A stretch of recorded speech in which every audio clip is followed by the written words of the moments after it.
Всем панкейк. Это царь-танк, российское чудо-оружие времен Первой мировой войны. А это боевой катамаран той же эпохи. И это далеко не самые причудливые и необычные вооружения Первой мировой, которая стала полигоном для тестирования новых видов вооружения. В этом видео мы расскажем о самых нестандартных боевых механизмах и изобретениях Первой мировой войны. Царь-танк. Эта безумная колесница войны представляет собой пулемет, который передвигался на огромных 9-метровых спицевых колесах. Изобрел конструкцию российский инженер Николай Лебеденко в 1915 году. Он взял за основу два колеса обозрения и попытался создать боевую машину, которая, как выяснилось позже, превзошла размерами самые крупные танки Второй мировой. У танка было также третье колесо. Оно имело гораздо меньший диаметр, находилось сзади и служило стабилизатором. Задумка конструктора базировалась на опыте среднеазиатских воинов, чьи колесницы легко перескакивали траншеи. Строительство царь-танка было одобрено лично Николаем II, перед которым Лебеденко устроил весьма оригинальную презентацию. Конструктор соорудил небольшой прототип машины с пружинным движителем, затем его и отпустил. Потрясенный монарх лично увидел, как игрушка легко забралась на несколько сложенных друг на друга книг. Находясь под впечатлением от чуда-монстра, Николай выделил инженеру огромную по тем временам сумму денег. Царь-танк мог решить проблему перемещения на поле боя, так как он мог просто переезжать все, что попадается на пути. Однако машина была не без изъянов. Так, когда был построен единственный прототип танка, выяснилось, что, во-первых, у него слабо бронированный корпус. Во-вторых, несмотря на то, что гигантские колеса приводились в движение двумя двигателями мощностью 250 лошадиных сил, эта энергия передавалась неэффективно. Критичным недостатком конструкции было заднее колесо, на которое приходилась слишком большая нагрузка, отчего то постоянно вязло в любом грунте. Также на этапе строительства прототипа стали очевидны проблемы практического плана, вызванные странной конфигурацией машины. Например, огромные колеса катастрофически сужали сектор обстрела для экипажа, в то время как сами они были уязвимы для вражеского огня. По понятным причинам, этой махине так и не довелось поучаствовать в боевых действиях на фронтах Первой мировой войны. Однако, согласитесь, задумка была интересной. Дальше расскажем про первые бомбардировщики, проволокосилки и даже фальшивые деревья. И это еще не полный список. Еще одно весьма необычное изобретение, о котором мало кто знает, по причинам, о которых вы сейчас узнаете. Все началось с того, что для преодоления водных преград были придуманы индивидуальные средства – специальные боевые катамараны. На манер лыж к ногам пехотинца крепились продолговатые поплавки, на которых он должен был плавно пересечь реку или ручей. Стоит ли говорить, что задумка была не самой удачной, потому что многочисленная пехота, переправляющаяся подобным способом через реку, была отличной мишенью. Тогда французы решили усовершенствовать идею и для пересечения неглубоких водоемов стали оснащать свою пехоту ходулями. Как вы уже догадались, ни к чему хорошему это не привело. Речь пойдет о самой настоящей косилке для проволоки.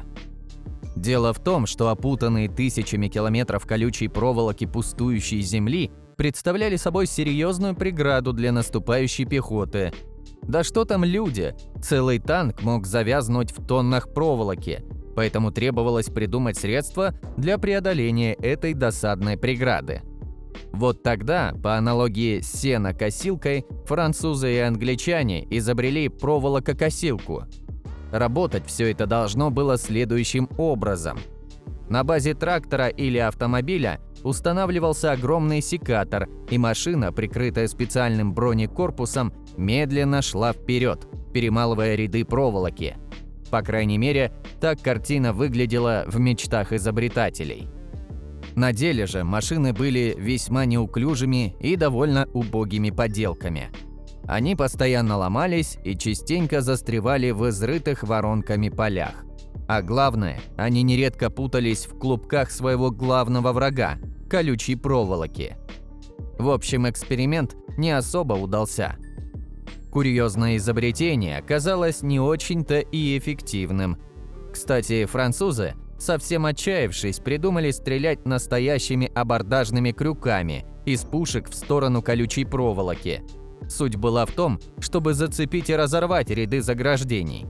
Об эффекте этой идеи вы можете догадаться сами. Может показаться, что это боевое дерево сбежало из комикса или первоапрельского розыгрыша, однако нет. Создание фальшивых природных объектов для наблюдения за противником практиковали многие воюющие страны. В Первую мировую практика фронтовой маскировки продвинулась вперед больше, чем за всю историю предыдущих войн. Следить за противником по всей линии фронта, особенно в горячих точках, требовалось постоянно, а так как космических станций и дронов тогда не было, приходилось проявлять изобретательность. Так французы начали маскировать наблюдательные посты под деревья. Затем они научили этому трюку англичан. Следующими этот прием переняли немцы. Поскольку противник вел наблюдение непрерывно, невозможно было взять и построить новое дерево с нуля. Ведь если дерево появится ниоткуда, оно сразу вызовет подозрение и подвергнется обстрелу. Так что поддельное дерево должно было заменить уже существующее. Сперва выбиралось погибшее дерево, например, пострадавшее от бомб и снарядов, рядом с траншеями и окопами. Затем дерево фотографировали, изучали, измеряли и создавали рабочие эскизы макета. Ночью под покровом темноты и артиллерийского огня дерево срубали, а на его месте водружали его максимально точную копию. Вход в вышку располагался в углублении, и к нему нельзя было подводить траншею, так как это могло бы выдать объект воздушной разведки. Солдату оставалось подняться наверх, чтобы вести наблюдение с помощью биноклей и перископов через смотровые окошки. Историки говорят, что ни одно из таких деревьев так и не было разоблачено противником. Ручные гранаты современного вида, который нам всем хорошо знаком, массово стали применяться во всех армиях именно в годы Первой мировой войны. Это были гранаты яичной формы или гранаты с длинной ручкой, которые снабжали рычажным или съемным предохранителем. К слову, одна из самых известных гранат в истории – немецкая колотушка. Свое название граната получила за деревянную ручку хорошо узнаваемой формы. Однако, помимо ручных гранат обычной формы, воюющие страны уже в годы Первой мировой войны приступили к различным экспериментам. Так, в Германии результатом таких экспериментов стало появление дисковой гранаты, получившей обозначение Discus Hand Grenade М1915. Внешне изобретение напоминало панцирь черепахи. Впрочем, за это оружие и получило свое второе название – черепашья граната. Создателем дисковой гранаты была немецкая фирма Dynamit AG, которая получила патент на необычное изобретение за несколько лет до начала мирового конфликта. Это произошло в 1911 году. Стоит отметить, что главной изюминкой и настоящей конструктивной особенностью дисковых гранат стала даже не их форма, а необычный запал. Запал, собранный в дискообразном корпусе ручной гранаты, представлял собой сразу 6 радиально расположенных трубок, напоминающих формой своего расположения шестиконечную звезду, исходящихся в центре гранаты. Дисковые гранаты отличались хорошей аэродинамикой, что позволяло солдатам метать их на достаточно большую дальность в сравнении с гранатами цилиндрической или яйцеобразной формы. При ударе ребром корпуса о препятствие ударником накалывался капсюль в одной из трубок, что вело к подрыву ручной гранаты.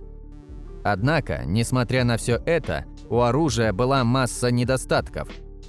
Дискообразную гранату невозможно было применять на размокшем или мягком грунте, так как она чаще всего не срабатывала из-за недостаточной силы удара об землю. Это же, по сути, относилось к падениям гранаты в снег или воду.